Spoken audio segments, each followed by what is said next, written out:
What up, Big Daddies? Welcome back to the channel. Your boy's back. Today we're not doing a reaction. It's the end of the year, day after Christmas when I'm recording this, or whatever holiday you guys celebrate. And I thought I would do my first ever end of the year list. Today I'm doing my favorite songs, top 10 favorite songs of the year. No particular order, just here are the rules that I set up for myself. 1. No song for more than one artist. 2. They had to have come out on my top 100 songs of the year. So all these songs were on my Apple Replay 2023 playlist, my top 100. I'll leave the link in the description if you guys want to see my top 100 songs. But I'll have you guys know that it's going to be a lot of Sleep Token, a lot of Bad Omens. The beginning of the year, for the first quarter of the year, I was pretty sad. I kind of got out of that slump later on, so you could kind of tell where the sadness started going away. But yeah, it kind of influenced my whole playlist for the year, and I hope you guys appreciate it. Let's get started. No particular order. It's just these are the songs that came out this year that made it to my top 100. These are the top 10 that I remember the most, that I listened to the most, and that made a lasting impact on me.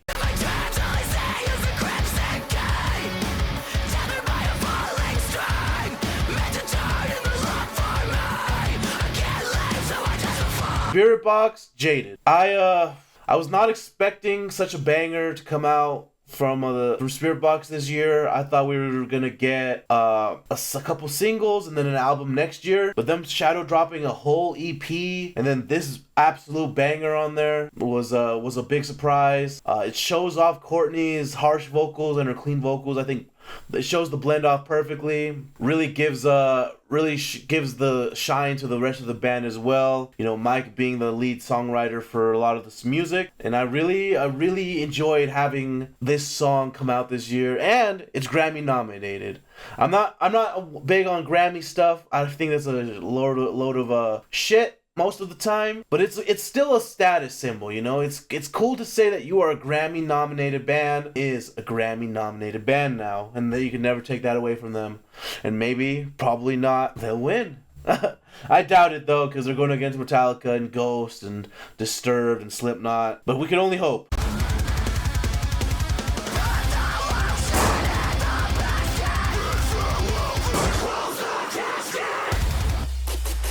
Meet and Greet, Ice Nine Kills. So this was off the deluxe version of Welcome to Horrorwood, you know, the Silver Scream 2. The only original song to come out of the deluxe, everything else was a remix or a different version of a previous song. But boy, did they deliver with this fucking song. It was heavy at the heaviest sections. Spencer's vocals are fantastic. I love the Hannibal Lecter theme. The thing is, before the song came out, I had watched all the Hannibal Lecter movies pretty much back to back, not knowing that this was coming out. Literally had no idea. So I had just seen them fresh in my mind like a couple weeks before. So this song coming out being Hannibal Lecter themed was such a surprise to me that I think really elevated me to appreciate the song more, because I got all the references fresh. Like a lot of the other songs, I haven't really rewatched them recently, the movies, so like the references weren't really fresh in my mind. But enjoying the song more because I got every single reference as soon as I saw it in the video or heard in the song. Really stuck with me. And of course, Spencer's one of the best vocalists in the genre, and you'll probably hear me say that again later.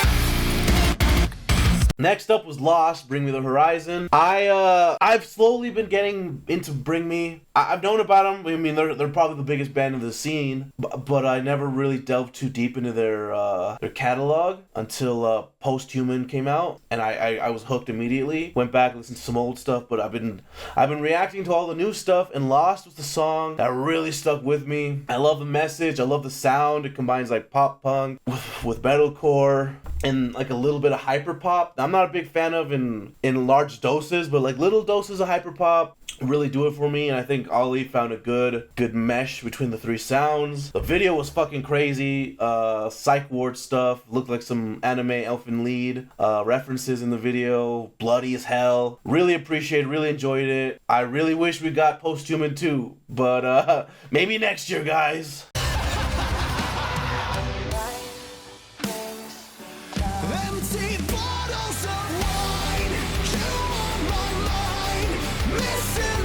This next one might be a surprise to you guys.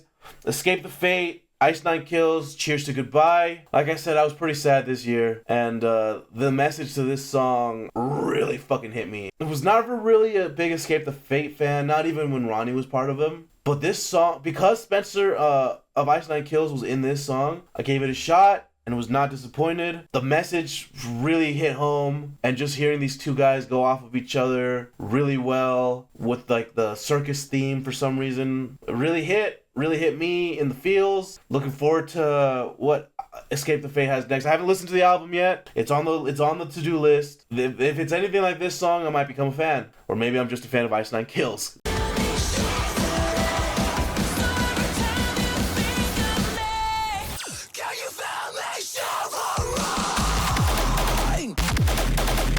Next is Shivering, Illenium. Not a big EDM guy, but I love when metal and EDM mix. I like EDM more when there's vocals, and especially when there's harsh vocals, baby. It was either stuck between this one or Happily Never After with Motionless in White, but ultimately I had to pick Shivering because Courtney's voice flowed really well with the instrumental, and then with the bass drop at the end, her screams really elevated it. And even like the message behind the whole song was really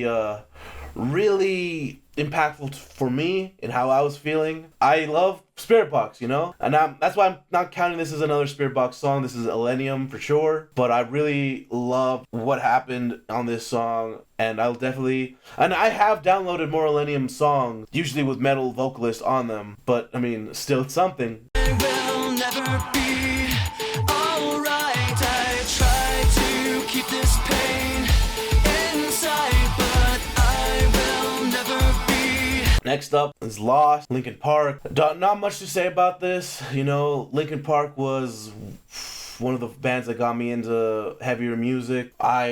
Really hit me hard when Chester passed away, because he was a big inspiration to me vocally, and Linkin Park musically really did it for me back when I was a kid, and even to this day I listen to them like it's brand new. So hearing a new Chester song, a new Linkin Park song, got me in the feels, man. You go watch my reaction. Like I was a mess. I think I cried after the video. I was definitely feeling it during the reaction, and I appreciate it so much. I'm not really gonna talk too much about it.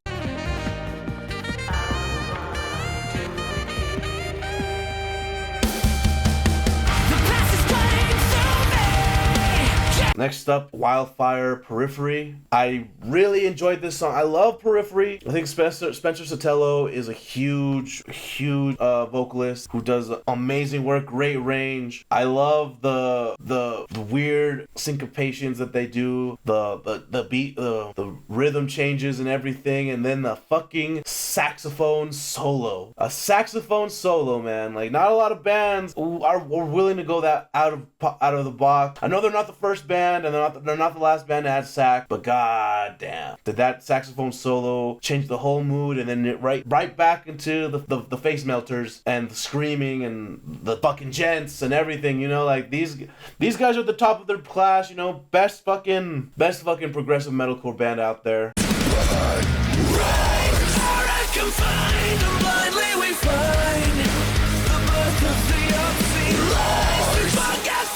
Next we have Heretic by Buried Tomorrow and While She Sleeps. This might be a surprise to you guys, but I really enjoyed this song. I think the harsh vocals are so unique in Buried Tomorrow, and the clean vocals took me a while to get into, but I think this song really hammered it home how good the clean vocals are. The chorus was so fucking catchy. I love the melody to this song, and then Laws from While She Sleeps definitely adds a different feel to the song, since his vocals are so different than Barry Tomorrow's vocals. It definitely adds a whole new feeling to the song, and every time it pops up on the playlist, I always put it up next because I have to listen to it. I just love how it feels.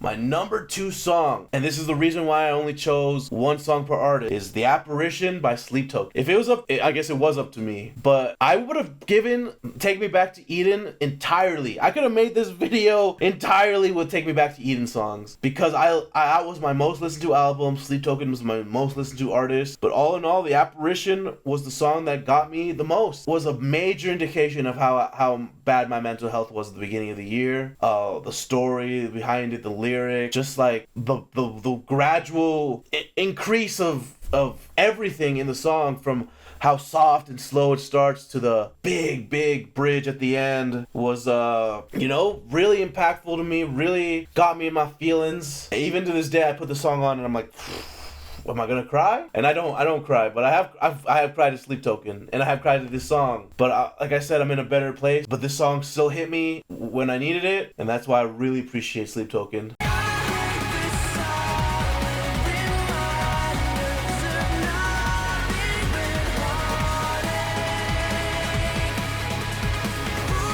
Number 1 song, Dante, Northlane. This song is new. This song came out like the end of November, early December, and immediately shot up to my number 1 song of the year. Listen to everything. I love Northlane's vocals. Marcus Bridges is a great fucking singer. The instrumental gives me like Linkin Park vibes. I know there wasn't a lot of harsh vocals in there, but the cleans I think are the real highlight, and the instrumentals are always a real highlight for Northlane. They really have a good sound, and I cannot wait for their new album next year. If this song is any indication of what the album's gonna sound like, it's already my album of the year. But I guess we'll find out next year if I do another one of these. If you guys enjoy this, let me know. Don't forget to like and subscribe.